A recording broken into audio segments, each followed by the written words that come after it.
أشرقت نفسي بنور من فؤادي حينما رددت يا رب العباد وانتشت روحي وصارت. It's such a long, boring story how I started. It's so long and so boring. It's been said so many times. People watch this like, God, again? I thought this was going to be a new YouTube video. It's going to do this again? I hate this guy. Really long story turned very, very short. I'll give you the bullet point version of this, okay? So I was born in Germany. I was there until the age of about 6.5, 7. I spent about 6 months in Pakistan, and during which I learned Urdu, because my first language was actually German, which I've lost at this point. I spent about 7 years almost thereafter in Saudi, in Riyadh.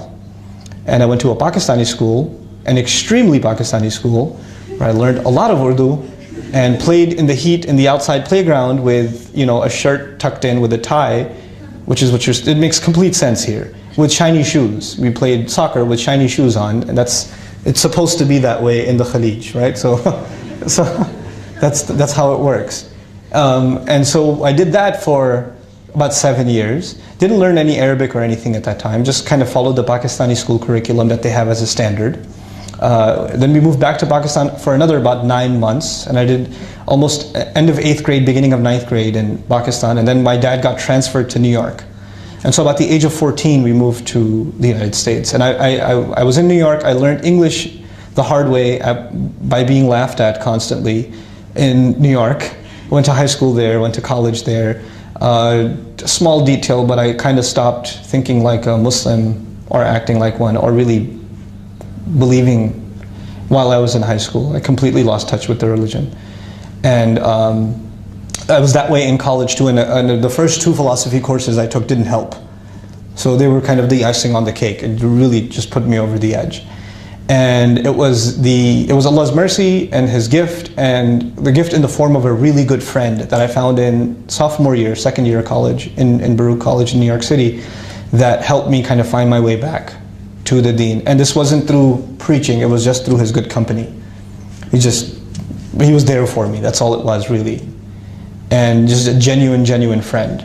Never actually told me to pray, but prayed in my presence. You know, and I just kind of eventually just grew on me, and I just said, might as well.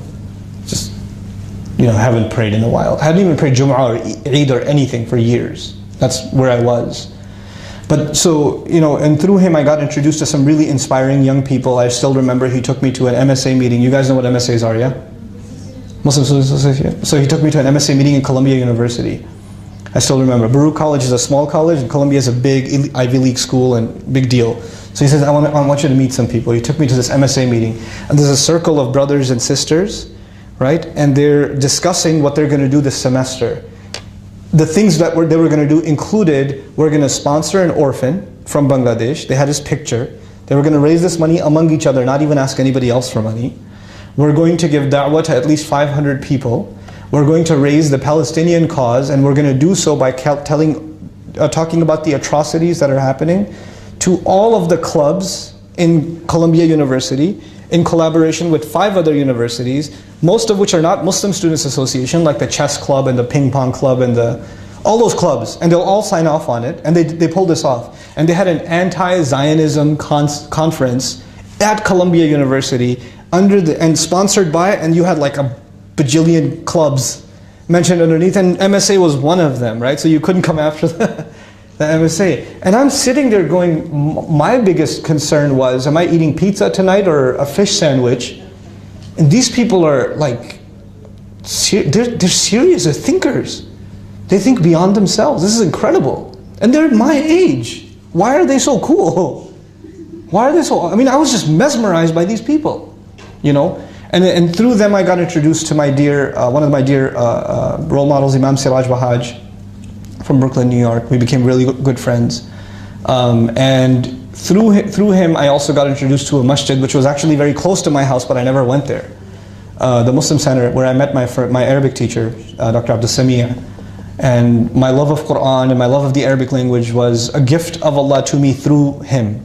through that. So it's all of the things that went right in my life starts with a friend.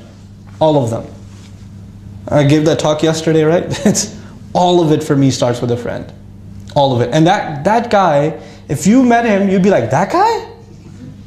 Really, that guy? Are you sure? Yeah, that guy. Yep. You know, you wouldn't know. You wouldn't be able to tell.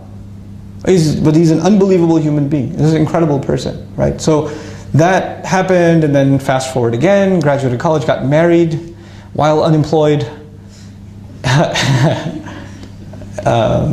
And got married in June, and come September the 11th, same year, you know, terrible, terrible time. I was in New Jersey at the time, and then I moved back to New York thereafter, and I worked at Islamic schools, and worked at a masjid, and worked as a chaplain at a university, worked as an Arabic teacher, Arabic professor at a college. And about 2005, I decided I need to just do this because I really love doing it, the Arabic thing. And it was a leap of faith. Who's going to come to Arabic classes? Does anybody enjoy going to an Arabic class? It's the stupidest thing I've ever heard, most of my friends told me. I was like, no, I think I can make it interesting. I was like, yeah, you're going to make an Arabic class interesting? Really? I was like, yeah, I think I can do it. So it just kind of started at as this crazy experiment in New York, and word of mouth grew, and people started calling from Louisiana, and like California, and just all over, places I've never been. Like, can you do that? My cousin went to your class in New York. I heard it was pretty good. Can you bring it to our masjid over here in California? Can you bring it to Louisiana? Can you bring it to Tennessee? And I didn't advertise. It was just somebody's cousin, somebody's auntie, somebody's puppy. That's how it worked, honestly. And I couldn't even afford to get a hotel to stay in another place. You know what people who called me would actually give me a room in their house. I'd stay in their house for the 10 days that I would teach a class. It was ridiculous how hospitable people were.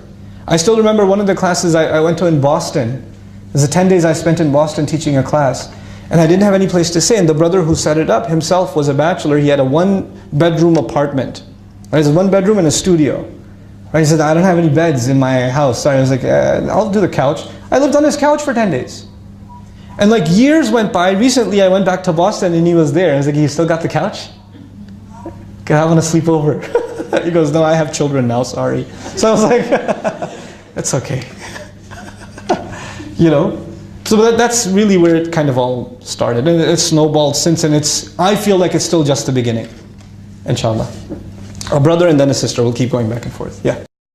أشرقت نفسي بنور من فؤادي حينما رددت يا رب العباد وانتشت روحي